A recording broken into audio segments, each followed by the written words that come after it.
ابھی 2 ہی دن ہوئے تھے جب معظم خان زادہ کے بڑے بھائی قتل کیا گیا تھا۔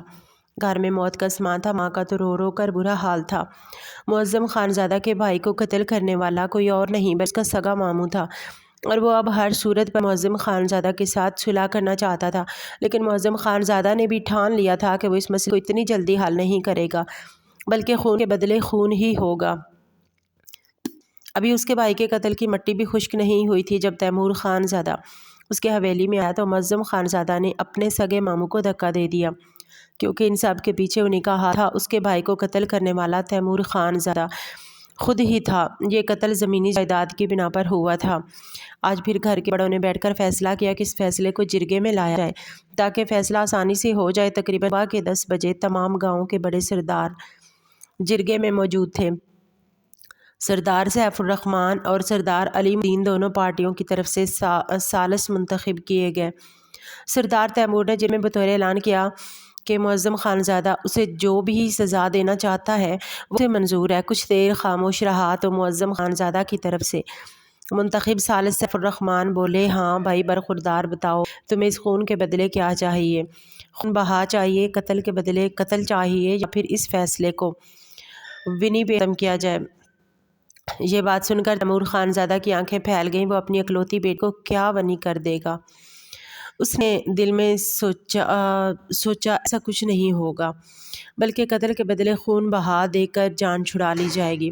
معظم خان زادہ کافی دیر سوچنے کے بعد بولا، مجھے ونی میں تیمور خان زادہ کی اکلوتی بیٹی میشا چاہیے۔ تیمور خان زادہ غصے سے بپھرا اور اٹھ کھڑا ہوا، لیکن اس کے ساس علیم الدین نے اسے بٹھا دیا اور اسے کہا کہ غصہ تھوک دو، اس کے کہنے پر ہی تو جرگہ بٹھایا گیا تھا۔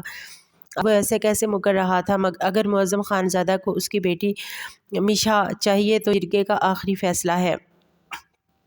تمام لوگ اس فیصلے پر رضامند ہو گئے، مگر تیمور خان اپنی اکلوتی بیٹی کو ایسے کیسے اس کے حوالے کر سکتا تھا؟ وہ تو عمر میں بھی بہت چھوٹی تھی، ابھی اس کی عمر ہی 17 سال تھی۔ مگر معظم خان زادہ بھی بضد تھا۔ آخر بہت کچھ سوچنے کے بعد تیمور خان زادہ اس بات پر رضامند ہو گیا تھا۔ تیمور خان زادہ نے اس بات کا گھر آ کر اعلان کیا کہ فوراً سے میشا کو تیار کیا جائے، اسے معظم خان زادہ کے نکاح میں دیا جائے گا۔ یہ بات سن کر میشا کی ماں تڑپ اٹھی، شرم کرنی چاہیے تھی، باپ قتل کرے اور بیٹی کیوں بھگتے؟ میں اپنی بیٹی کو ونی نہیں دوں گی۔ وہ ان کے سامنے کھڑی ہوگی۔ مگر تیمور خان زادہ بس اتنا بولا کہ اب یہ جرگے کا فیصلہ ہے اور وہ ٹال نہیں سکتا، اب یہی آخری صلح کا حل ہے۔ روم سے آتی ہوئی میشا یہ بات سن چکی تھی۔ وہ یہ بات سنتے ہی رونے لگی۔ بابا جان، آپ نے یہ کیسے سوچ لیا؟ میں نے شادی نہیں کرنی، مجھے نہیں ونی ہو کر جانا۔ اب بہتر جانتے ہیں ونی میں گئی ہوئی لڑکی کے ساتھ کیا سلوک ہوتا ہے۔ ہاں، میں اپنی بیٹی کو آگ میں نہیں جھونک سکتی، بس میں کہہ رہا ہوں کہ مجھے 30 منٹ میں میشا تیار چاہیے، میں اسے لینے آؤں گا۔ وہ یہ کہہ کر چلا گیا۔ میشا کے گلے لگ کر پھوٹ پھوٹ کر رو دی، نہیں امی جان، میں کہیں نہیں جاؤں گی، پلیز۔ آپ جانتی ہیں ونی میں گئی لڑکی کا کیا حال ہوگا؟ پتہ تو ہے پھپھو جان، ہمارے ساتھ پہلے ہی ٹھیک نہیں ہے، اب تو بابا جان نے ان کے بیٹے کا قتل بھی کر دیا، اب نہ جانے وہ میرے ساتھ کیا سلوک کریں گی، مجھے نہیں جانا۔ لیکن ماں نے اسے سمجھاتی بجھاتی پیار کر کے بٹھا دیا۔ تھوڑی دیر بعد تیمور خان زادہ اسے لینے آیا اور جرگے کی محفل میں پردے میں ہی اس کا اور معظم خان زادہ کا نکاح کروا دیا گیا۔ وہ ڈر رہی تھی، اس کے دل میں ایک ایک پل یہ خیال آ رہے تھے کہ وہاں جانے کے بعد اس کے ساتھ کیسا سلوک ہوگا۔ نکاح کے بعد تیمور خان زادہ نے اپنی بیٹی سے ہاتھ جوڑ کر معافی مانگی کہ مجھے معاف کر دو، میں بہت بے بس ہوں، رہنے دے بابا جان، میں ابھی سمجھوں کہ مجھے آخرت میں ہی نہیں، مجھے دنیا میں ہی میرے باپ نے جہنم میں جھونک دیا ہے، میں آپ کے لیے مر گئی، آپ میرے لیے۔ وہ یہ کہتی ہوئی معظم خان کے ساتھ چلی گئی۔ یہ بات تیمور خان زادہ کے دل پر چھریوں کی طرح چل رہی تھی۔ کاش اس نے وہ غلطی سے اپنے بھانجے کا قتل نہ کرتا تو آج اس کی جان سے پیاری بیٹی اس کے دشمنوں کے ہاتھ نہ جاتی۔ مگر وہ بہت بے بس تھا، اگر یہ فیصلہ قبول نہ کرتا تو شاید اس کے گھر والوں کو، اس کی عزت کو بھی نقصان پہنچایا جا سکتا تھا۔ اس نے بہت قرب اور ضبط سے یہ فیصلہ کیا تھا۔ حویلی میں لاتے ہی معظم خان زادہ نے اسے لاؤنج کے فرش پر پٹک دیا۔ لے آیا ہوں میں دشمنوں کی بیٹی، جو چاہیں اس کے ساتھ سلوک کیا جائے۔ اور لان میں بہت بری طرح گری تھی، مگر کسی نے اسے بڑھ کر نہ اٹھایا۔ یہ ذلت اور رسوائی اس کے باپ نے اس کے دامن میں ڈالی تھی۔ آنکھوں میں ٹپ ٹپ آنسو بہہ رہے تھے۔ وہ تو بہت لاڈلی، اس نے تو آج تک درد لفظ بھی نہیں سنا تھا، آج یہ لوگ اسے بے دردی سے کچل رہے تھے۔ رابعہ بیگم اس کے پاس آئی اور اسے بالوں سے پکڑ لیا۔ بھائی جان نے میرے جگر کا ٹکڑا مجھ سے جدا کیا ہے، اب تو ان کے جگر کا ٹکڑا میرے پاس ہے، اور میں نے تمہارے لڑکی ٹکڑے ٹکڑے نہ کیے تو میرا نام بھی رابعہ نہیں۔ وہ اسے بالوں سے کھینچتی ہوئی ذلیل کر رہی، وہ بے بسی سے خود کو چھڑا رہی تھی۔ پلیز مجھے چھوڑیں، مجھے درد ہو رہا ہے۔ ارے بھول جا اپنے باپ کی حویلی، جدھر تجھے بہت پیار ملتا تھا۔ مجھے وہاں بہت پیار ملتا تھا، لیکن انہوں نے ہی میرے نصیب میں درد ڈالا ہے، اور میں ان کی بیٹی کے نصیب میں درد ڈال دوں گی۔ میشا اپنی بے بسی پہ آنسو بہاتی رہی۔ معظم لے جاؤ اسے اپنے روم میں، اور جو چاہے اس کے ساتھ سلوک کرو، اس کی جان بخشی نہیں ہونی چاہیے، اور مجھے فخر ہے تم پہ، تم اپنے بھائی کا بدلہ بہت اچھی طرح لوگے۔ اس سے رابعہ بیگم اسے دھکا دیتی ہوئی وہاں سے چلی گئی۔ وہاں کوئی ہمدرد نہیں تھا، سب ناآشنا تھے۔ وہ بچپن میں سب پیار محبت سے رہی تھی، لیکن اب تو اس قتل کے بعد سب کچھ بدل گیا تھا۔ معظم خانزادہ نے اسے روم میں لا کر پٹک دیا۔ دیکھو لڑکی، یہ میرے سامنے تمہارا رونا دھونا نہیں چلے گا۔ بہتر یہی ہوگا کہ ان آنسوؤں کو مزید تکلیف کے لیے سنبھال کے رکھو۔ ابھی تو بہت لمبا سفر ہے، اور تم ابھی سے ہی آنسو بہانے لگی۔ تمہارے باپ نے کیا ہے اس کی سزا تم بھگتو گی۔ اس سے یہ کہتا ہوا دھکا دے کر روم سے باہر نکل گیا تو وہ پھوٹ پھوٹ کر اپنی قسمت پہ رو دی تھی۔ وہ بیڈ پہ لیٹی ہوئی تھی جب معظم روم میں داخل ہوا۔ اسے یوں بیڈ پر لیٹا دیکھ کر اس کے قریب آیا۔ اٹھو یہاں سے، تمہاری جگہ معظم خانزادہ کے پہلو میں نہیں بلکہ اس کے پاؤں میں ہے۔ تم یہاں نہیں سوؤ گی، ہرگز نہیں۔ اٹھو یہاں سے۔ وہ اسے اٹھاتا ہوا فرش پر پٹک گیا۔ آج سے تم یہیں سوؤ گی۔ میشا نے اس کی طرف دیکھا۔ وہ اس پہ ایک نگاہ ڈالتا ہوا جا کر بیڈ پہ لیٹ گیا۔ فرش بہت ٹھنڈا تھا۔ سردی کے موسم میں وہ فرش پہ کیسے سو سکتی تھی؟ وہ بری طرح کانپ رہی تھی۔ بابا جان دیکھیں آپ کی بیٹی کی کیا حالت ہو گئی ہے۔ وہ دل ہی دل میں اپنے باپ کو یاد کر رہی تھی۔ دوبارہ سے اٹھی اور معظم کے پاس آئی۔ پلیز مجھے بہت سردی لگ رہی ہے، کیا میں صوفے پہ سو جاؤں؟ ہرگز نہیں، تم ادھر ہی سو گی۔ وہ یہ کہہ کر دوسری طرف منہ کر گیا۔ مجھے کوئی کمبل ہی دے دیں، وہ بھی ضد بنی کھڑی رہی۔ نہیں تم ایسے ہی سو گی، اور دماغ خراب نہ کرو۔ وہ رات گئے تک سردی میں ٹھٹھرتی رہی۔ جب میشا نے دیکھا معظم سو چکا ہے تو وہ بھی اس کے پہلو میں آ کر لیٹ گئی، اور ہلکا سا اسے کمبل کھسکاتی ہوئی اپنے اوپر لے کر فاصلہ برقرار رکھے آنکھیں موند گئی۔ اس نے سردی کے اس موسم میں سکھ کا سانس لیا۔ نہ جانے کب وہ نیند کی وادیوں میں چلی گئی۔ معظم کی صبح جب آنکھ کھلی تو اس نے اس معصوم چہرے کو بے حد قریب پایا۔ وہ کچھ دیر اسے دیکھتا رہا۔ کچھ آوارہ لٹیں اس کے چہرے کو چھو رہی تھیں۔ معظم کو لمحہ بھر کے لیے اس پر پیار آیا تھا۔ اب وہ یہ بھی بھول بیٹھا تھا کہ وہ بینی میں آئی ہوئی لڑکی ہے، لیکن اس نے ہاتھ بڑھا کر اس کی خوبصورت لٹوں کو پیچھے کیا اور اس کا چہرہ دیکھنے لگا۔ معظم نے آہستگی سے اس کے چہرے پر لب رکھے تو وہ نیند میں کسمسا کر اٹھ بیٹھی۔ امی جان تنگ نہیں کرے، مجھے اور سونا ہے۔ وہ معظم کے ہاتھ پر ہاتھ رکھتے ہوئے دوبارہ سے آنکھیں بند کر گئی، مگر اگلے ہی پل جھٹکا کھا کر اٹھ گئی۔ معظم کا بھی پورا لہجہ بدل گیا۔ تمہاری ہمت کیسے ہوئی؟ میں نے تمہیں منع کیا تھا نا کہ تم نیچے سو گی، تو تم کس حق سے یہاں میرے پہلو میں سو رہی تھی؟ وہ غصے سے دھاڑتا ہوا اٹھ بیٹھا۔ میشا خاموشی سے نیچے دیکھنے لگی۔ میں تم سے کچھ پوچھ رہا ہوں، وہ اسے جھنجھوڑتا ہوا بولا۔ ایم سوری، وہ مجھے ٹھنڈ لگ رہی تھی تو اس سے مجھے کیا تمہیں ٹھنڈ لگ رہی تھی؟ آئندہ اگر میری بات نہ مانی تو تمہارا وہ حال کروں گا، دنیا دیکھے گی۔ اسے بازو سے دبوچتا ہوا بولا۔ اور ہاں اٹھو، جلدی سے جاؤ کچن میں ملازمہ کے ساتھ کام کراؤ۔ یہ دیر تک سونا نہیں چلے گا۔ ہمارے گھر کی عورتیں فجر ٹائم اٹھتی ہیں، نہ کہ دوپہر تک سوتی ہیں۔ وہ ایک سانس میں اسے کئی کام بتا چکا تھا جو کہ اسے کرنے تھے۔ کچن میں تو وہ پانی پینے کے علاوہ آج تک نہیں گئی تھی۔ اب وہ کچن میں جا کر کیا کرے گی؟ میں فریش ہو رہا ہوں، میرے فریش ہونے تک میری شرٹیں پریس کر کے بیڈ پہ ہونی چاہیے۔ مجھے کوئی کام نہیں آتا تو میں کیا کروں؟ مجھے ہر حال میں کپڑے چاہیے۔ میشا اس کے حکم پہ الماری کھول کے کھڑی ہو گئی اور کچھ شرٹس نکال کر پریس کرنے کے لیے گئی۔ اسے کپڑے پریس نہیں کرنے آتے تھے، مگر کبھی کبھار وہ ملازمہ کے پاس کھڑی ہو کر اپنے کپڑے پریس کروایا کرتی تھی، اس لیے وہ شاور سے کپڑوں پر پانی چھڑکنے لگی۔ آہستہ آہستہ اس نے کپڑے پریس کرنے شروع کیے۔ اسے یقین نہیں آ رہا تھا کہ جو کام اس کے نوکر کرتے تھے وہ سارے کام آج وہ خود کر رہی تھی۔ اسی دوران رابعہ بیگم وہاں آ گئی۔ اے لڑکی، کیا کر رہی ہو؟ وہ تو کپڑے پریس ہو رہے ہیں۔ وہ اسے بالوں سے پکڑتے ہوئے بولی، پلیز ایسا نہیں کریں پھپھو، مت کہو مجھے پھپھو، تمہارے باپ نے تمام رشتے مار دیے ہیں۔ میں پل پل اپنے بیٹے کے لیے تڑپتی ہوں اور پل پل تمہیں تڑپاؤں گی۔ یہ کہہ کر رابعہ بیگم نے چلتی ہوئی استری اس کے ہاتھ پر رکھ کے دبا دی۔ وہ چیخنے لگی، چھوڑیں مجھے، پلیز چھوڑیں، اور چیخو، مجھے بہت سکون مل رہا ہے۔ وہ مسکراتی ہوئی وہاں سے چلی گئی۔ میشا اپنا ہاتھ دیکھ کر بری طرح رونے لگی۔ اس کے ہاتھ پر بہت جلن ہو رہی تھی، پورا ہاتھ سرخ ہو چکا تھا۔ وہ مزید شرٹ استری نہیں کر سکتی تھی۔ اس نے جو شرٹس پریس کی وہ لے کر اندر چلی گئی۔ جب وہ شاور لے کر نکلا تو سامنے دیکھا وہ گھٹنوں میں سر دیے بری طرح رو رہی تھی۔ او ہیلو، پھر سے ڈرامہ شروع ہو گیا تمہارا، کدھر ہے میری شرٹس؟ وہ لٹکا دی ہیں۔ لٹکانا کیا ہوتا ہے؟ ہاتھ میں تھماؤ۔ میشا نے ایک شرٹ نکال کر اس کے ہاتھ میں تھمائی۔ اسے پکڑتے ہوئے میشا کی بری طرح ہاتھ کانپ رہے تھے۔ تمہیں کیا ہوا ہے؟ وہ پوچھنے لگا۔ میشا اپنا ضبط کھو رہی تھی۔ وہ اپنے ہاتھ کی طرف دیکھتی تو کبھی معظم کے چہرے کی طرف۔ آنکھیں آنسوؤں سے بھر گئی۔ معظم نے اس کے ہاتھ کی طرف دیکھا جو کہ لال سرخ ہو رہا تھا۔ اب تو شاید ہلکے ہلکے دانوں کے غار بھی شروع ہو گئے تھے۔ اسی لیے کہتے ہیں کہ لڑکی کو ہر کام آنا چاہیے۔ جلا لیا اپنا ہاتھ؟ سوری، اس میں میرا کوئی قصور نہیں، عادت ڈال لو، اب سارے کام تم ہی کرو گی۔ شاہ اپنے آنسو رگڑتی ہوئی واش روم میں گھس گئی۔ معظم ناشتے کی ٹیبل پر پہنچ چکا تھا۔ سب ناشتہ کرنے لگے مگر وہ ابھی تک بھی باتھ روم سے نہ نکلی۔ معظم، وہ جو تم نوابزادی لائے ہو وہ کدھر ہے؟ اسے اس گھر کے طور طریقے سمجھا دو، بہتر یہی ہوگا، ورنہ میں اپنے لفظوں میں سمجھاؤں گی تو بہت برا ہوگا۔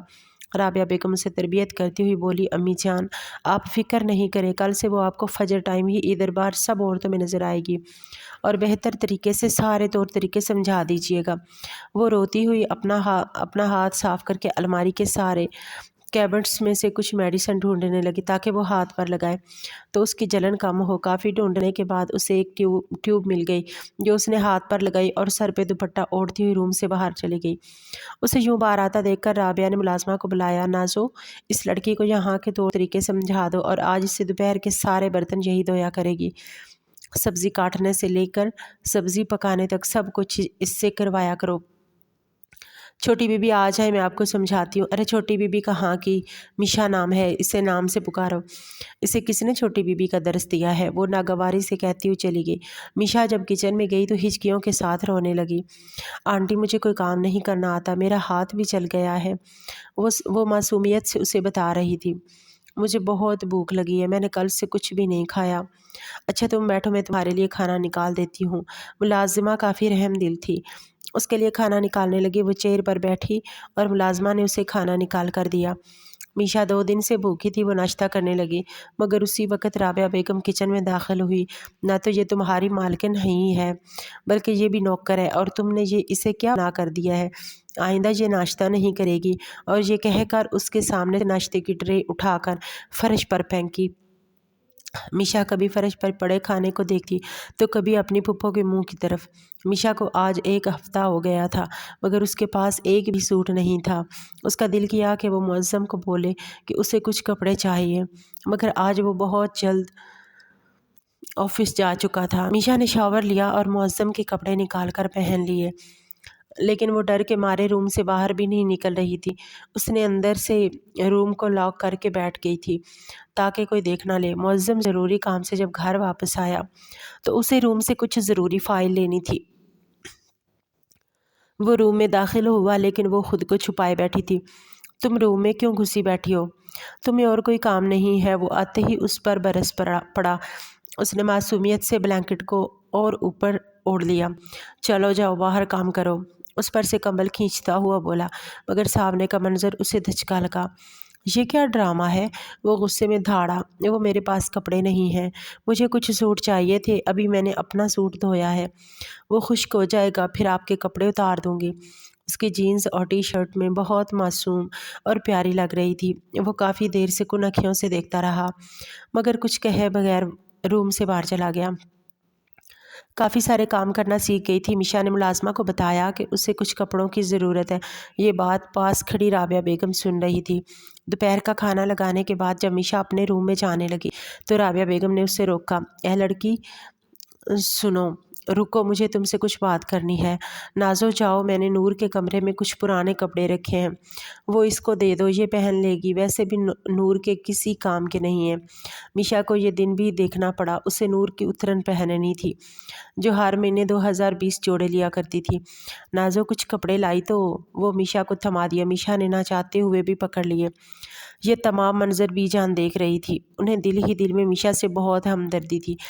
وہ چاہتی تھی معظم اپنے اس رشتے کو قائم رکھے اور اسے دل سے تسلیم کر لے، مگر رابعہ کے ہوتے ہوئے ایسا کچھ بھی ممکن نہیں تھا۔ معظم خانزادہ کو آفس کے ضروری کاموں کے لیے امریکہ جانا پڑ رہا تھا۔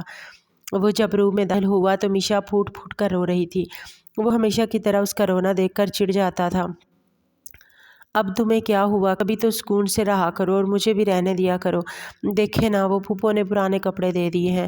وہ اسے یوں بتا رہی تھی جیسے وہ اس کا ہمدرد ہو۔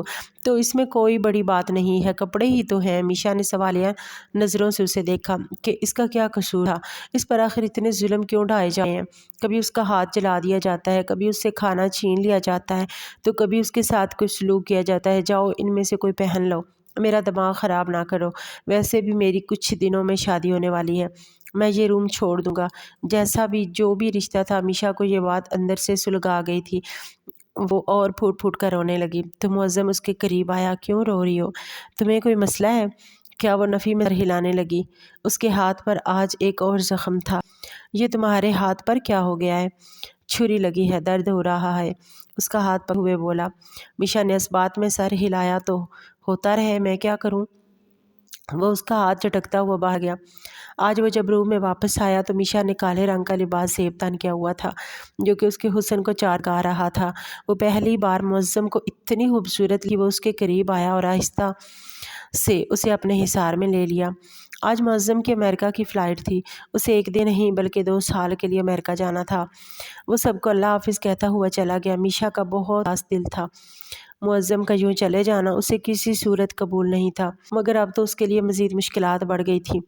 رابعہ بیگم کا رویہ اور بھی سخت ہو گیا تھا، چھوٹی باتوں پہ اسے مارنا۔ آج میشا دوپہر میں کھانا تیار کر رہی تھی جب رابعہ بیگم کے آئی اور اسے بلا وجہ مارنے لگی، یہاں تک کہ ابلتا ہوا پانی اس کے پاؤں آ دیا۔ یہ سب کچھ دیکھ کر بی جان بھی کچن میں آ گئی۔ رابعہ بیگم، کچھ خدا کا خوف کر، شرم آنی چاہیے تمہیں، وہ بھی کسی بیٹی ہے، بیٹی نہیں ہے، ونی میں آئی لڑکی ہے بی جان، اس کا یہی حال چاہیے۔ بکواس بند کرو، آج کے بعد تم نے اس بچی کو ہاتھ بھی لگایا تو میں تمہارا منہ نوچ لوں گی، بی جان غصے میں کہتی ہوئی اسے اپنے سامنے لے گئی۔ وہاں بی جان نے اس کے زخم کو صاف کیا، اسے کچھ مرہم لگایا۔ وہ پھوٹ پھوٹ کر رو دی۔ جان نے اسے سینے سے لگا لیا۔ بچے نہ رو، اللہ سب بہتر کرے گا، دیکھنا ایک دن ہماری زندگی میں بہت خوشیاں آئیں گی۔ وہ اسے دلاسا دے رہی تھی۔ آج اس نے ماں والا لمس محسوس کیا تھا۔ مجھے کی بہت یاد آتی ہے، آپ مجھے ایک بار میری امی سے ملنے دیں۔ دیکھو بچے، ایسا ممکن نہیں ہے، میں یہ تمہاری مدد نہیں کر سکتی، ہاں البتہ تم مجھے اپنی ماں سمجھ سکتی ہو، میں تمہاری مدد کروں۔ معظم دل کا برا نہیں ہے، وہ تمہارے ساتھ ٹھیک ہو جائے گا۔ وہ صرف اور صرف اسے دلاسا دی تھی۔ خانزادہ کی بچپن کی منگیتر تھی نسا۔ آج وہ کتنے عرصے بعد دوبارہ پاکستان آئے اور انہیں حویلی شفٹ ہونا پڑا تھا۔ اب تو معظم کو گئے ہوئے بھی 2 سال ہونے کو تھے۔ آج کل گھر میں شادی کی تیاری رہی تھی۔ معظم پسانا تھا اور آتے ہی ان دونوں کی مہندی تھی۔ گھر میں زور و شور سے شادی کی تیاریاں چل رہی تھی۔ رابعہ بیگم ہر وقت میشا کو جلاتی رہتی اور وہ خاموشی سے سارے ظلم برداشت کرتی تھی۔ ایک بی جان کا ہی تو اس کو آسرا تھا۔ میشا نے آج دیکھا حویلی میں سارے شوہر گئے ہوئے تھے تو اس نے چپکے سے لیڈ لائن سے تیمور خانزادہ کو کار ملائی۔ آگے سے فوراً کال رسی ہوئی۔ بابا جان، وہ روتی ہوئی بولی، میشا بچی تم ٹھیک ہو نا؟ بابا جان مجھے یہاں نہیں رہنا، مجھے پلیز لے پلیز، وہ روتی ہوئی کہہ رہی تھی۔ بابا جان یہ لوگ مجھے بہت مارتے ہیں، 2 سال ہو گئے، پلیز مجھے آج کوئی گھر پر نہیں ہے، مجھے لے پلیز، وہ بہت روئی جا رہی تھی۔ تیمور خانزادہ ایسا نہیں کر سکتا تھا، وہ اپنے وعدے نہیں مکرتا تھا، اس لیے اس نے اپنی بیٹی سے معافی مانگی اور بولا کہ سب کچھ ٹھیک ہو جائے گا۔ میشا نے روتے ہوئے کال بند کر دی۔ اس نے والدین پر بہت غصہ آیا، اسے اتنے درد میں دھکیل کر خود کیسے سکون سے بیٹھے۔ اس نے عہد کر لیا تھا کہ اب وہ ان سے کوئی بات نہیں کرے گی۔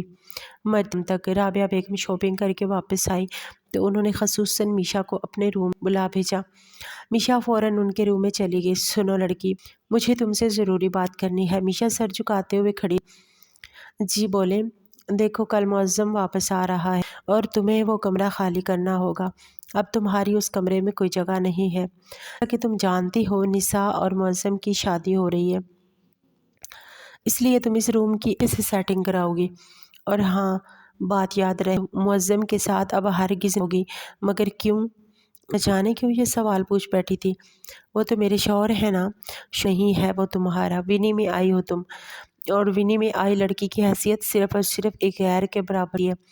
میں زیادہ ہاں نہ کے جواب دینے کے قائل نہیں ہوں۔ جاؤ اب دفع ہو جاؤ، یہاں کیوں کھڑی ہو؟ ایک معظم تو سہارا تھا، کبھی نہ کبھی اس کا ہمدرد تو بن ہی جاتا تھا، مگر اب اس سے وہ سارا بھی چھینا جا رہا تھا۔ اب خود کو خدا کے حوالے کر دیا اور سوچا کہ جو ہوگا دیکھا جائے گا۔ وہ اب مزید اس کے بارے میں نہیں سوچے گی۔ میشا نے روم کی سیٹنگ وغیرہ چینج کروا دی، وہاں سے کپڑے وغیرہ نکال کر اپنی کچھ پرانی یادیں چھوڑ وہ کسی اور روم میں شفٹ ہو گئی۔ آج معظم بھی آ چکا تھا، مگر وہ اس کے سامنے نہیں گئی تھی۔ جو بھی معظم اس کی طاق میں ہی تھا۔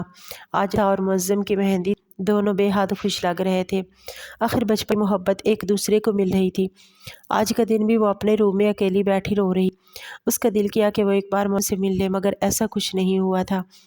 معظم نے ایک دو بار تو رابعہ بیگم سے اس کے بارے میں بات کی تو رابعہ بیگم نے اسے سمجھایا کہ بہتر یہ ہوگا وہ اپنے رشتے پر توجہ دے۔ وہ تو اس گھر کی ملازمہ تھی۔ خیر معظم بھی اپنی شادی سے خوش تھا۔ اس نے اپنے فیصلوں اور کو جھٹک دیا۔ اب معظم تھوڑا سا رقص کرتے ہیں۔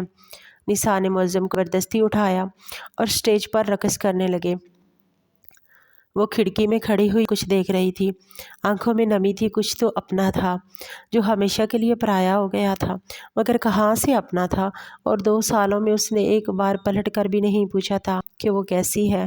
وہ بری طرح آنکھوں کی نمی رگڑ رہی، رابعہ بیگم کے حکم کی تعمیل کرتے ہوئے روم سے باہر ہی نہیں آئی تھی۔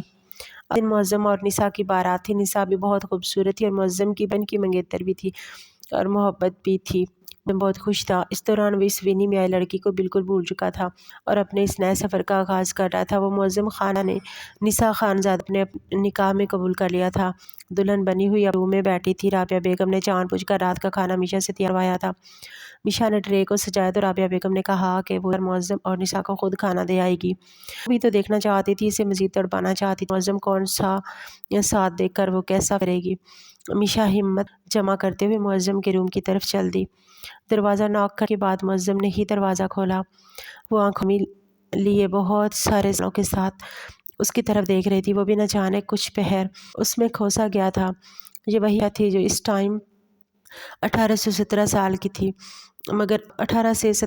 تھی، مگر اب وہ خوبصورت لڑکی بن چکی تھی، بہت ہی خوبصورت۔ اس میں کہیں کھوسا گیا تھا۔ معظم کون ہے؟ وہ پیچھے سے بولتی پوچھنے۔ یہ پھوپھو جان نے کھانا بھجوایا ہے، وہ آگے کرتی ہوئی بولی۔ معظم کچھ کہے بنا اس کے ہاتھ سے ٹرے پکڑ لیا۔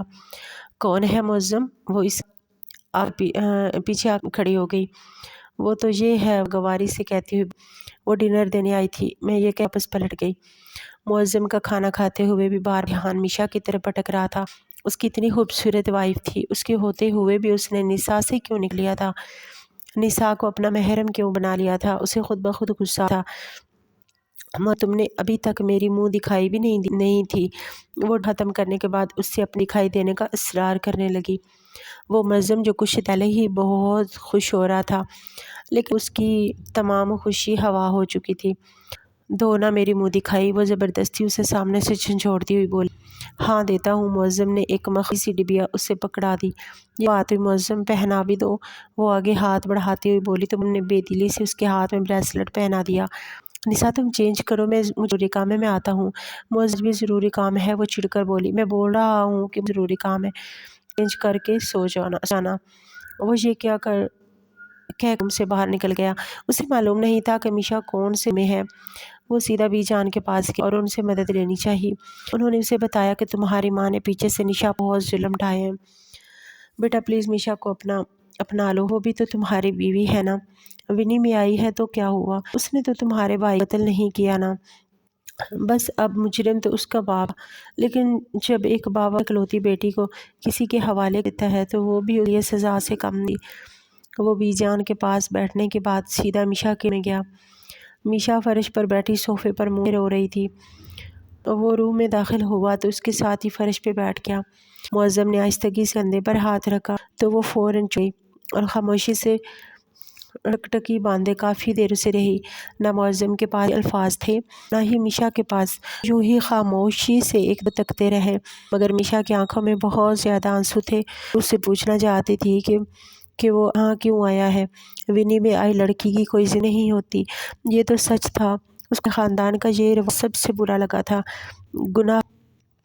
گناہ کوئی اور کرے اور سزا بھگتے، وہ بھی زندگی بس خاموشی سے اسے دیکھتی میشا، لیکن میشا بالکل خوش تھی۔ سوری میشا، معظم نے آہستگی سے اپنے ہاتھوں سے اس نمی کو چھوا، اپنے پوروں سے اس کی نمی صاف کرنے لگا۔ ساری رات معظم کا انتظار کرتی رہی مگر وہ روم میں نہ آیا۔ جب صبح ہوئی تو نساء نے گھر میں ہنگامہ شروع کر دیا کہ معظم نے جان بوجھ کر اسے چھوڑ کر اپنی پہلی بیوی کے ساتھ رات گزاری ہے۔ جب میشا روم سے باہر آئی تو ہوتے ہی رابعہ بیگم نے اسے پکڑ لیا اور اس پر برس پڑی۔ میں نے تمہیں منع کیا تھا نا کہ تم معظم کے سامنے نہ آؤ، تم نے یہ سب جان بوجھ کے کیا ہے نا، مگر پھوپھو جان آپ نے خود ہی تو مجھے کھانا دے کر ان کے روم میں بھیجا تھا، تم انکار بھی تو کر سکتی تھی، تم بھی جان بوجھ کر گئی ہو نا۔ وہ اسے مارتی ہوئی کچن کی طرف لے گئی۔ آج کے بعد تم نے معظم کے قریب آنے کی بھی کوشش کی تو میں تمہارا وہ حال کروں گی کہ دنیا دیکھے گی۔ وہ اب نساء کا شوہر ہے، تمہارا نہیں، اپنی حیثیت کو مت بھولو لڑکی، تم ونی میں آئی ہو۔ وہ بالکل خاموش ہو گئی تھی۔ معظم ہر وقت اسی کے بارے میں سوچتا تھا۔ اس دن کے بعد وہ میشا کے روم میں نہیں گیا تھا۔ میشا کا اس سے کم ہی سامنا ہوتا تھا، کیونکہ اگر کبھی جان بوجھ کر ہو بھی جاتا یا معظم اس کے پاس آ جاتا تو اس کے کئی دن سزا میں گزر جاتے۔ ایک دن تو رابعہ بیگم نے اسے پوری سردی میں بالکونی کے باہر کھڑا رکھا۔ ساری رات وہاں کھڑے رہنے کی وجہ سے اس کے ہاتھ پاؤں نیلے پڑ گئے اور صبح وہ وہاں سے بے ہوش ہوئی ملی اور اسے بی جان اور ملازمہ اپنے کمرے میں لے آئی۔ بی جان اس کا بہت خیال رکھنے لگی تھی۔ بی جان نے منع کیا کہ وہ اس کے روم میں رہے گی، آج کے بعد وہ کہیں نہیں جائے گی، نہ ہی رابعہ بیگم سے اس کا سامنا ہوگا۔ ہم ہنی مون پر کب جا رہے ہیں، وہ اس کے ساتھ بیٹھتی ہوئی اس سے پوچھنے لگی، مگر وہ تو کسی اور ہی دنیا میں مگن تھا۔ معظم میں آپ سے کچھ پوچھ رہی ہوں۔ وہ اس کو ہلکی سی تھپکی دیتی ہوئی بولی، ہاں چلے جائیں گے کچھ دنوں تک۔ معظم تم کہاں گم رہتے ہو، تم اب بھی اس میشا کے خیالوں میں کھوئے رہتے ہو نا۔ فار گاڈ سیک نساء، اب تو میں اس کے پاس بھی نہیں جاتا۔ اب تمہیں کیا مسئلہ ہے، میں تنگ آ گیا ہوں تمہارے اس شک سے، ہر وقت تمہاری چک چک چک، جب دیکھو میشا مشید۔ نہیں جاتا میں اس کے پاس، آ کر نہیں جاتے تو اتنا برس کیوں رہے ہو، اگر جانا بھی ہو تو تمہیں اس سے کوئی مسئلہ نہیں ہونا چاہیے، وہ بھی میری بیوی ہے، میں صرف تمہاری بیوی ہوں، یہ مت بولو، اس کا باپ تمہارے بھائی کا قاتل ہے۔ معظم غصے سے زور سے دروازہ مارتا، اس کا باپ تمہارے بھائی کا قاتل ہے۔ معظم غصے سے زور سے دروازہ مارتا ہوا روم سے باہر نکل گیا، کیونکہ آئے روز ان کی لڑائیاں ہی ختم نہیں ہوتی تھی۔ جب وہ روم میں آتا تو نساء اسے جان بوجھ کر میشا کے بارے میں سوال کرتی، جس سے وہ چڑ جاتا۔ اب تو وہ بہت تنگ آ چکا تھا ان روز کے جھگڑوں سے۔ اٹھ میری بچی، کھانا لے لے، بی جان اسے دلاسا دیتی ہوئی کھانا کھلا رہی تھی۔ اب وہ کچھ سمجھ رہی تھی۔ بی جان نے اپنی ایک جاننے والی دوست کے گھر رابطہ کیا اور میشا کو چوری چھپے وہاں بھجوا دیا۔ آج کل تو وہ گھر میں بہت کم نظر آتی تھی، مگر اب تو یکدم غائب ہی ہو گئی تھی۔ آج معظم جب اس کے روم میں گیا تو روم بالکل خالی پڑا ہوا تھا، سنسان سا۔ وہ اسے پورے گھر میں ڈھونڈ رہا تھا مگر وہ کہیں بھی نہیں مل رہی تھی۔ رابعہ بیگم کون سا حد سے زیادہ پیاری تھی، لیکن رابعہ بیگم کو نساء حد سے پیاری تھی، لیکن وہ بھی تنگ آ چکی تھی۔ نساء کا لباس مغربی لباس جیسا ہوتا تھا، وہ باہر نکلتے ہوئے کبھی بھی سر ڈھک کر نہیں جاتی تھی، وہ کسی طریقے سے بھی خانزادہ گھر کی بو نہیں لگتی تھی۔ کئی بار رابعہ نے اسے ٹوکا تو اس نے صاف کہہ دیا کہ اس کی اپنی لائف ہے، بہتر یہی ہوگا کہ آپ میری زندگی میں انٹرفیئر نہ کریں۔ میں میشا نہیں ہوں جو آپ کی ہر بکواس برداشت کروں گی۔ اس نے بہت زیادہ رابعہ بیگم کے ساتھ بدتمیزی کی تو رابعہ بیگم کو اندر ہی اندر دکھ ہوا۔ معظم آخر تمہاری ماں کو مسئلہ کیا ہے؟ جب دیکھو مجھے ذلیل کرتی رہتی ہے۔ وہ آج روم میں آتے ہی معظم پر برس پڑی۔ نساء تمہیں لحاظ کرنا چاہیے، وہ بڑی ہیں، اگر کچھ تمہیں کہتی ہیں تو تمہارے اچھے کے لیے کہتی ہیں۔ ارے نہیں چاہیے مجھے ایسا اچھا۔ نساء یہ نہ کرو، نساء وہ نہ کرو، یہ کیوں پہنا ہے، وہ کیوں پہنا ہے، یہ کیوں کھایا، وہ کیوں کھایا۔ ارے غلام نہیں ہوں میں آپ لوگوں کی، میں اپنا اچھا برا سوچ سکتی ہوں، اور نہ ہی میں وہ میشا ہوں جس کو ہر وقت ذلیل کرتے رہو گے۔ میں میشا نہیں ہوں، میرا نام نساء ہے، نساء ونی میں نہیں آئی۔ نساء بکواس بند کرو۔ معظم نے ایک زوردار تھپڑ اس کے منہ پر رسید کیا تو وہ اپنے منہ پر ہاتھ رکھے چیخ رہی تھی۔ تمہاری یہ جرت، تم نے مجھ پہ ہاتھ اٹھایا۔ ایم ریلی سوری بٹ تم بھی خیال کرو نا۔ سوری مائی فٹ۔ اب دیکھو میں تمہارے ساتھ کرتی کیا ہوں۔ اسے گریبان سے پکڑتی ہوئی جھنجھوڑنے لگی۔ نساء یہ کیا پاگل پن ہے؟ پاگل ہو گئی ہو کیا؟ ہاں میں پاگل ہو گئی ہوں، مجھے ابھی کے ابھی طلاق دو، مجھے تمہارے ساتھ نہیں رہنا۔ تو پھر تمہیں طلاق چاہیے؟ وہ غصے میں دھاڑتا ہوا بولا اور اپنا گریبان چھڑاتے ہوئے اسے دور پھینکا۔ ہاں مجھے طلاق چاہیے، ابھی کے ابھی طلاق دو مجھے۔ تم جیسے دکھیا نوسی انسان کے ساتھ گھر تو میں نہیں رہ سکتی۔ تو پھر سنو، میں معظم خان زیادہ پورے ہوش و حواس میں، نساء احمد تمہیں طلاق دیتا ہوں، طلاق دیتا ہوں، طلاق دیتا ہوں، طلاق دیتا ہوں۔ وہ نہ جانے غصے میں کتنی بار اسے طلاقیں دے چکا تھا۔ نساء روم کا دروازہ پٹکتی ہوئی باہر چلی گئی۔ آخر یہی چاہتی تھی نا آپ؟ وہ باہر آتے ہی ایک بار پھر سے رابعہ پر برس پڑی۔ لے لی ہے میں نے طلاق، اب خوش ہو جائیں اور لے آئیں اپنی اس لاڈلی کو، مجھے تو تم لوگوں کے ساتھ ہی نہیں رہنا۔ جا رہی ہوں میں۔ وہ جاتے جاتے رابعہ بیگم کو بہت ساری باتیں سنا رہی تھی۔ رابعہ بیگم ہونکوں کی طرح دیکھ رہی تھی۔ وہ جب معظم باہر آیا تو رابعہ بیگم نے اس سے تمام باتیں پوچھی۔ اس نے ساری باتیں رابعہ کو بتائیں کہ نساء نے پہلے دن سے لے کر آج تک اسے کتنا ذلیل کر رکھا ہے۔ اس کی ہر وقت میشا کی تلاش رہتی تھی۔ بی جان نے انہیں یہ تو بتا دیا تھا میشا کو اس نے اپنی دوست کے گھر بھجوا دیا ہے، مگر کسی کو یہ معلوم نہیں تھا کہ وہ کہاں تھی۔ معظم روز بی جان کے پاس جاتا مگر بی جان اس سے کچھ نہ بتاتی۔ وہ چاہتی تھی کہ معظم جب تک سبق نہ حاصل کر سکے وہ اسے میشا کے بارے میں کچھ نہیں بتائیں گی۔ معظم سارا دن اسٹڈی میں بیٹھا سگریٹ پھونکتا رہتا، یہاں تک کہ اب تو اس نے شراب بھی پینا شروع کر دی تھی۔ یہ تو خانزادہ خاندان کے خلاف تھی، مگر وہ ہر وقت میشا کو یاد کر کے اس قدر پاگل ہو چکا تھا۔ رابعہ بیگم سے اپنے بیٹے کی یہ حالت نہیں دیکھی جا سکتی تھی۔ آج وہ روتی ہوئی بی جان کے پاس گئی اور ان کے پاؤں میں بیٹھ کے، بی جان پلیز مجھے میشا کا پتہ بتا دیں۔ میشا کدھر ہے؟ میرا بیٹا پاگل ہو رہا ہے۔ رابعہ تو تم وہ دن بھول گئی ہو جب تم نے اس معصوم پر کتنے ظلم ڈھائے تھے، اور اب تمہیں وہ یاد آ رہی ہے؟ جاؤ سنبھالو اپنا بیٹا، میں نہیں بتاتی۔ بی جان پلیز ایسا مت کریں، میرے بیٹے پہ رحم کھائیں، اگر اسے کچھ ہو گیا تو میں کہاں جاؤں گی؟ نور توکل کو پرائے گھر کی ہو جائے گی، نور تو کل کو پرائے گھر کی ہو جائے گی۔ چلی جاؤ رابعہ، میں تمہیں کچھ نہیں بتاؤں گی۔ بی جان کو اب بھی غصہ تھا کہ کتنے ظلم ڈھائے گئے تھے اس پر۔ وہ ایک بار پھر سے رابعہ بیگم پر یقین کر کے اسے جہنم میں جھونکنا نہیں چاہتی تھی۔ صبح کے وقت بی جان اسٹڈی میں آئی تو دیکھا وہ سامنے سگریٹیں پھونک رہا تھا۔ معظم یہ کیا حالت بنا لی ہے؟ وہ اس کے سامنے کرسی پر بیٹھتی ہوئی بولی۔ وہ بس جذبات سے آری سرخ ہوتی آنکھوں سے بی جان کو دیکھ رہا تھا۔ بی جان آپ تو یہی میری زندگی کی ساتھی ہیں۔ وہ سلگتی سگریٹ کو ہونٹوں سے لگاتا ہوا بولا۔ ابھی زندگی ختم نہیں ہوئی معظم، پاگل مت بنو۔ بی جان وہ کیوں چلی گئی چھوڑ کر؟ اسے آنا چاہیے نا، اسے بتائیں نا، میں اس سے محبت کرتا تھا، بس اظہار کرنے سے ڈرتا تھا۔ بی جان پلیز اسے کہیں واپس آ جائے۔ وہ روتا ہوا بولا معظم ہر چیز کا وقت ہوتا ہے اور ہر چیز وقت پر اچھی لگتی ہے۔ جب وہ تمہارے پاس تھی تمہیں اس کی قدر نہیں تھی۔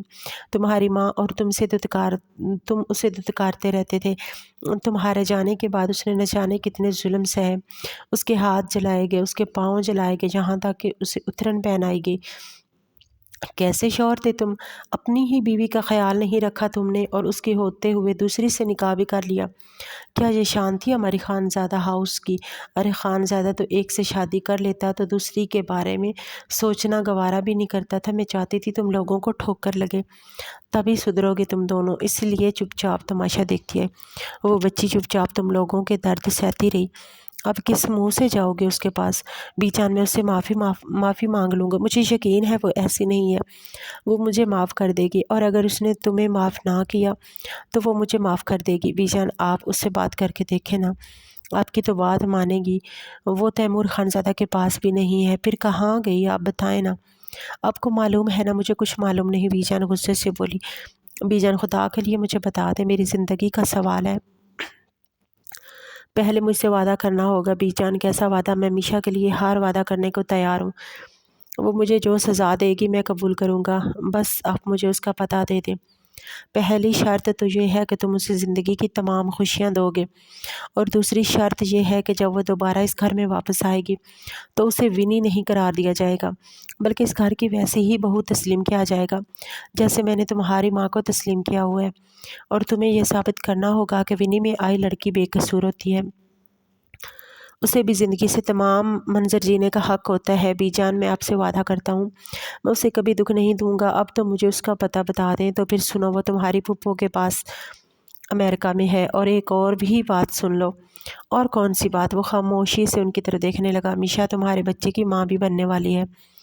اس نے چونک کے ان کی طرف دیکھا۔ ہاں میں سچ کہہ رہی ہوں، اور یہ بات تم بھی بہتر جانتی ہو۔ اب جاؤ اور اپنا لو اسے، اس سے پہلے کہ بہت دیر ہو جائے۔ معظم دیر کیے بنا فوراً اسے اپنی ٹکٹس بک کرتا ہوا امریکہ چلا گیا۔ جب امریکہ پہنچا تو اس نے پھپھو کو کال کر کے منع کیا کہ میشا کو کچھ نہ بتائیں کہ وہ آ رہا ہے۔ وہ چشمہ لگائے اسٹڈی میں بیٹھی کچھ پڑھ رہی تھی جب پھپھو نے اسے کہا کہ وہ اچھا سا تیار ہو جائے، ان کے کچھ ضروری مہمان آ رہے ہیں۔ پھپھو جان میری طبیعت ٹھیک نہیں ہے، میں ابھی تیار نہیں ہو سکتی۔ وہ بیچارگی سے بولی، نہیں میشا ایسا نہیں چلے گا، تمہیں اچھا سا تیار ہونا پڑے گا، میں نے تمہارا ڈریس نکالا ہے، تم تیار ہو۔ وہ پھولے ہوئے سانس کے ساتھ ان کی بات سنتے ہوئے روم سے باہر آئی، گلاسز اتارتی ہوئی اپنے روم کی طرف گئی، ساتھ پھپھو بھی گئی۔ میشا یہ دیکھو، یہ ڈریس تم پہ بہت پیارا لگے گا۔ پھپھو کیا اب یہ میں ساڑی پہنوں گی؟ نہیں بالکل بھی نہیں میشا، تم یہی پہنو نا، تم پر بہت سجے گی، مہمان آپ کے آ رہے ہیں، مجھے تیار نہیں ہونا۔ ضد نہیں کرو، دیکھو نا تم اتنی سی کوئی بات ہوگی نہیں مانو گی۔ کافی دیر اصرار کے بعد وہ مان گئی۔ ہلکا پھلکا میک اپ کر فریش ہو کر اس نے وہ ساڑی پہن لی۔ پھپھو نے اسے بولا کہ وہ تیار ہو کر سیدھا لاؤنج میں ہی آئے۔ وہ تیار ہو کر لاؤنج میں آ گئی۔ ابھی معظم کے پہنچنے میں کچھ وقت تھا تو پھپھو کھانا تیار کروانے لگی۔ ڈائننگ پر تقریباً سارا کھانا لگوا چکی تھی۔ میشا بیٹھ بیٹھ کر تھک گئی۔ وہ روم میں آرام کرنے کے لیے جانے لگی تو اتنے میں ڈور بیل بجی۔ میشا دیکھنا میں تھوڑا بیزی ہوں، پھپھو یہ کہہ کر مسکراتی ہوئی کسی طرف بڑھ گئی۔ میں جاؤں؟ میشا تم دیکھو کون ہے دروازے پہ۔ وہ پھولے سے جسم کے ساتھ چلتی ہوئی دروازے کی طرف گئی۔ اس نے دروازہ کھولا تو سامنے کھڑے شخص کو دیکھ کر حیران ہو گئی۔ جس ماضی کو بلا چکی تھی آج پھر وہ اس کے سامنے آ گیا تھا۔ اب یہاں وہ بس یہی کہہ رہی تھی، ساری باتیں دروازے پہ کرو گی کیا؟ وہ آرام سے بولتا ہوا اندر کی طرف آیا۔ میشا دروازہ بند کر کے واپس آہستہ آہستہ چلتی ہوئی آئی۔ اسے دیکھ کر معظم کے چہرے پر عجیب سا سکون اتر آیا۔ کتنے دنوں سے وہ بکھرا بکھرا حلیہ لیے پھر رہا۔ پھپھو آپ کا مہمان آ گیا ہے، وہ یہ کہہ کر روم کی طرف جانے لگی، مگر اگلے ہی پل معظم نے اس کا بازو تھام لیا۔ کب تک بھاگو گی مجھ سے؟ جب کوئی آپ سے ایک قدم پیچھے ہو تو اس سے 10 قدم دور ہو جانا چاہیے۔ بھاگ نہیں رہی بلکہ بھگایا گیا ہے، بھاگنے پہ مجبور کیا گیا ہے۔ وہ اس طرف پشت کیے ہوئے بول رہی تھی۔ وہ اس کے سامنے آ کر کھڑا ہو گیا۔ اب مزید نہیں بھاگنے دوں، خود سے دور کیا۔ اتنا برا ہوں میں کہ اتنا برا ہوں میں؟ اب بہت برے۔ اب کیوں آئے ہیں یہاں؟ چلے جائیں، مجھے آپ کی ضرورت نہیں، لیکن مجھے تمہاری ضرورت ہے۔ 1000 دفعہ بھی بولو گی تو نہیں جاؤں گا۔ اب یہ ہاتھ تمہارا ہمیشہ کے لیے تھام لیا۔ اتنے میں پھپھو پیچھے سے آئی۔ انہوں نے کھانسی کر کے اپنے ہونے کا اشارہ دیا۔ کیسے ہو معظم بیٹا؟ اچھی پھپھو جان میں ٹھیک ہوں، آپ بتائیں پھپھو جان؟ اب آپ ہی پیاری سی بہو کو سمجھائیں کہ کتنے پاپڑ کر اسے لینے آیا ہوں، مگر یہ ہے کہ بس نخرے دکھا رہی ہے۔ مجھے میشا نے اسے ایک گھوری سے نوازا کہ ابھی بھی میں ہی اسے نخرے دکھا رہی ہوں۔ اپنے بھتیجے کو بولے کہ مجھے اس کے ساتھ نہیں جانا۔ ارے بھائی میں تم دونوں کیا کال سپلائر ہوں؟ ایک دوسرے کی باتیں خود کو ہی سمجھاؤ۔ مجھے اور بہت کام ہے، میں تو چلی اپنی دوست کے گھر۔ پھپھو یہ کہتی ہوئی اپنا ہینڈ بیگ اٹھاتی، یہ جا وہ جا، دونوں گھر پر اکیلے تھے۔ پھپھو بھی چاہتی تھی کہ وہ اکیلے میں ہی اپنا مسئلہ سالو کر لیں۔ معظم آہستگی سے اس کے پاؤں میں بیٹھ گیا۔ جب تک تم مجھے معاف نہیں کرو گی میں یہاں اٹھوں گا نہیں۔ یہ آپ کیا کر رہے ہیں معظم؟ تم مجھے معاف نہیں کر رہی اور نہ میرے ساتھ چلنے کو تیار ہو، اس لیے میں ادھر ہی تمہارے قدموں میں بیٹھا رہوں گا۔ ایسا نہیں رہے، وہ جو وہ جھک بھی نہیں دی تھی۔ آپ اٹھ جائیں میرے قدموں سے معظم نہیں، جب تک نہیں بولو گی کہ میں نے دل سے معاف کیا تب تک میں نہیں اٹھوں گا۔ اٹھ جائیں، میں نے معاف کر دیا۔ وہ بہت ہمت جمع کرتے ہوئے بولی، اب آپ اٹھ جائیں۔ ہوا آہستگی سے اس کے شانوں پر ہاتھ رکھ کر کھڑا ہو گیا۔ تم نہیں جانتے میں تمہارے لیے کتنا تڑپا ہوں میشا، مجھے اپنی غلطی کا احساس ہے، وہ روتا ہوا کہہ رہا تھا۔ اس کی نمی صاف کر رہی تھی کہ وہ سچ میں ہی اپنے شرمندہ ہے۔ میں نے آپ کو معاف کر دیا، اور اس کے دونوں ہاتھ تھامتے ہوئے، پکی بات ہے نا، تم نے مجھے معاف کر دیا؟ ہاں جی، کو معاف کر دیا۔ اپنے لبوں سے اس کی پیشانی کو چھوا اور اس کو اپنے حصار میں لے لیا۔